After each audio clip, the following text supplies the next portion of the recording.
welcome back to my channel. I'm Stephanie with Chubby Girl in the World, and today is It Worth the Wardrobe Wednesday. And today is a very special episode because this is are these runway things worth the wardrobe? These runway styles? So if you don't know, right now is New York Fashion Week, and there's not a lot of size inclusivity or body inclusivity. There's like a couple of people who do, there's a couple of people who are usually included in at least one or two shows, like Ashley Graham, Tess Holliday, and we can go back and forth about whether or not those are like role models or problematic, but you know, they usually are included. Hold on. I have some interesting styles to talk about. Some of them are really nice and I do think are actually worth a wardrobe. Other ones, I think we need to walk through them a little. So if you're into that and you want to see what I picked out, I think I have 7 different looks that I got from like a highlights of New York Fashion Week article. Some of them some of them are gonna scare you, so stay tuned. All right. Okay guys, so this is from the Jeremy Scott show this week, and I feel like the 80s like did a bunch of cocaine and then called up the 90s and said, let me borrow your shiny stuff, and then like had a baby. Like I feel like that's what this dress is. It's not good. It's not good. It's not Barbie Dreams. No. It's not Nicki Minaj. It's not even like Lizzo wore a really cute kind of like 90s why are there always fuzzies? Like this cute like 90s inspired dress that was like kind of pink and ruffly. This is not that. This is terrible. It's what nightmares are made out of. So if you like, so it's a costume. Like this is basically what kids wear when they like think of the 80s and 90s, like as a costume. I don't know where this is coming from. I don't even know like what kind of, why this aesthetic is coming back into style, but you'll see. Okay, so the second one I think is a lot more wearable. This is from the, oh my god, I can't even say that, Rossi Vanessa show. Now keep in mind all of these are New York Fashion Week, so they're all going to be like really high-end brands, and most of them are not going to be size inclusive or friendly. The point of me showing you these is that this is probably what's going to filter down to department stores and like department store brands and things that will eventually be available in plus size. So these are kind of like the trends that you're going to be looking out for. This to me just screams like Jetsons. I see this and I immediately think of the Jetsons, and I'm not mad about it. I think it's kind of cool, and I think it's really avant-garde without being obnoxious. Like that first dress was just obnoxious. This I think is kind of quirky, but quirky in a... It's quirky in like a cool way and not in a like, way. You know what I mean? Maybe you don't know what I mean. Maybe I don't know what I mean. I like this, I don't like the other thing. So I can't believe I'm gonna say this, but Paris Hilton, so hot. So she was rocking the runway in the Blondes and Blondes by Moulin Rouge, and this really like sparkly bodice, sort of like skin colored bodice thing, like basically like a catsuit. I don't hate it. I think it's really fun. I think it's really sexy. I think it's great, and I think yay on them for using Paris Hilton. And I'm actually digging like the sparkly tights too. So I think this is on brand for her. I think this is a great trend. I'm not mad at this. I wouldn't be mad if like this trend filtered down into like say camisole tops with like a sheer window and like embellishment. Like that's what I would want to see this trend filter down into. So I'm hoping that that's coming. Sorry, my window's open and apparently those people need some calm tea. Not sponsored, but wish it was. So here's where you're gonna hate me, because This is going to give you nightmares. I'm sorry.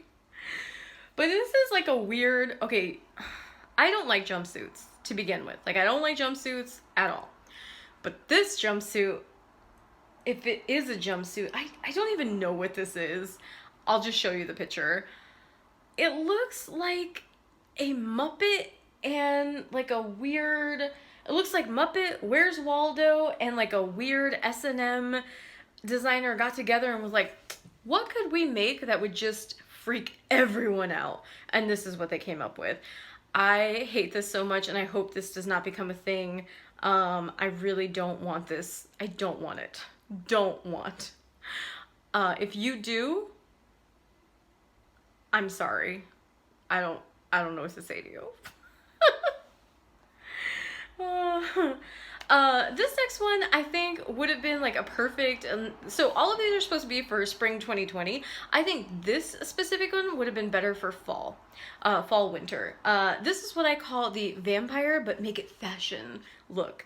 This is from a AC house, and it's a beautiful sort of like, it's a beautiful jacket with some really short shorts and like a velvet kind of material, and this gorgeous like high ruffle necked shirt. I am really digging the high ruffle necks, like that kind of thing, like really Edwardian kind of Victorian sort of look. I'm digging that. I like it. But yeah, I think this would have been a better fall release than a spring 2020 release. That's just my opinion. And apparently, again, the 80s and 90s are just back and here to stay. Apparently the 80s and 90s are back and they're here to stay. So if you are going to dress up for Gem and the Holograms for Halloween, if you're going to have, just keep your costume, and in spring 2020, it'll be back in fashion again. I don't understand this. And again, this is from Jeremy Scott. It's obviously very like 80s, 90s Barbie inspired. I remember having like dolls and like jackets that had this kind of bedazzling on them as a kid. Like, that's how old I am. But like the nostalgia part of me is like, yes, give me all the shiny things. But the like other part of me, the more coquettish like sartorial part of me is like, no. So like, I don't know. What do you guys think? Do you feel like you've outgrown this kind of thing as an adult, or do you feel like, no, you want all the sparkles, like all of them, all the gems? Let me know. And this one, actually, I really, really hope that this trend catches on. This is Winnie Harlow. If you don't know, Winnie Harlow was on America's Next Top Model. I don't remember what season she was on, but she's gone on to do other things. She actually has a makeup collab out with KKW Beauty right now, which, I mean, honestly, it kind of looks like ColourPop, but, you know, whatever. I don't know. I've never tried anything from that brand, so, but they're coming to Ulta, so maybe one day. No, because they're not vegan. I wouldn't try them. But anyway, in this picture, she is just looking so chic and wearing different patterned, not different patterned. Yeah, it is different. So she's wearing different, like houndstooth on houndstooth, but the pattern of the houndstooth is different. And I really hope this look catches on, because I feel like it's such a good way to do pattern mixing, but not go overboard. You know, like when you look at this, it doesn't hurt your eyes. It just draws your eyes it draws your eyes to her face, because like the darker undershirt is kind of showcasing all of the smaller checks of the outer jacket. And I really hope that this is something that catches on, something that is in, you know, more kind of ready to wear jackets, and maybe even like mixed media shirts. That would be kind of cool. Having like the darker houndstooth maybe on like a satin part of a shirt or a dress, and then like the more traditional houndstooth in like a different medium. I think that would be really cool. So I'm really interested by some of the runway trends, but I am sad that plus size bodies just really aren't being seen on the runway this week or this year.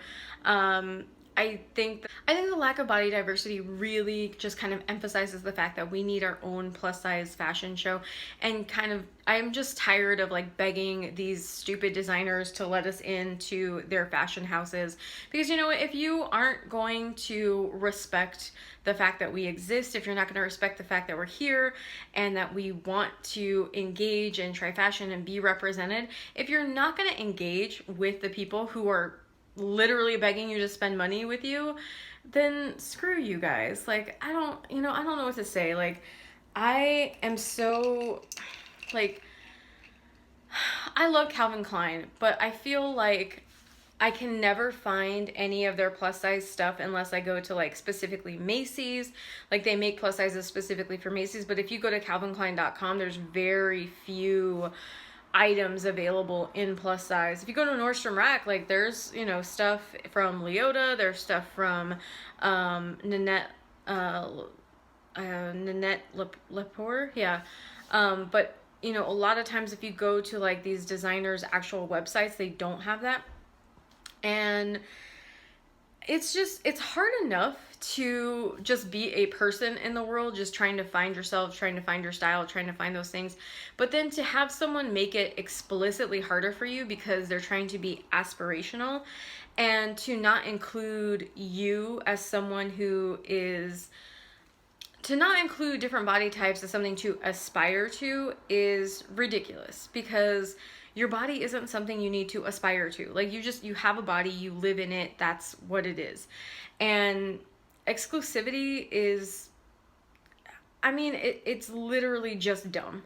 You are taking yourself, from an economic perspective, from the economic one, all you're doing is saying, we don't want this section of the population's money, so we're just foregoing that entire section of the market. There are plenty of women who are plus size and have high-powered jobs and can drop $500-600 on an outfit. I'm not one of them. I hope to be one day. I don't know if I could actually do it. I probably could, but I'm not there yet. So, but there are lots of lawyers, there's lots of CEOs, there's lots of people who, you know, they don't look like traditional runway models. They don't fit the sample size. And I just think it's really dumb to take yourself out of a billion-dollar market for exclusivity.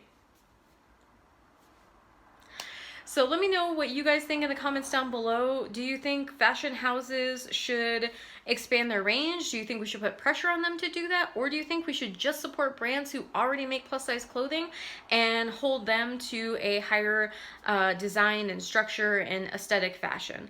Let me know what you think in the comments down below. What do you think would be a good solution? Are you someone who wants to start your own line? Are you a designer? Are you a pattern maker? Are you someone who just loves fashion and you want to talk about it? Come join with me. I love it. If you are wondering, this is the eyeshadow I'm wearing is from the Norvina Volume 1 palette that my husband got me for our anniversary, which is on Thursday, so he gave it to me early. I'm so excited, and I can't stop. I can't stop looking at it. Look. Okay. All right, guys. That's it. I'm out of here. Thanks so much for watching. I'll see you on Sunday. Bye.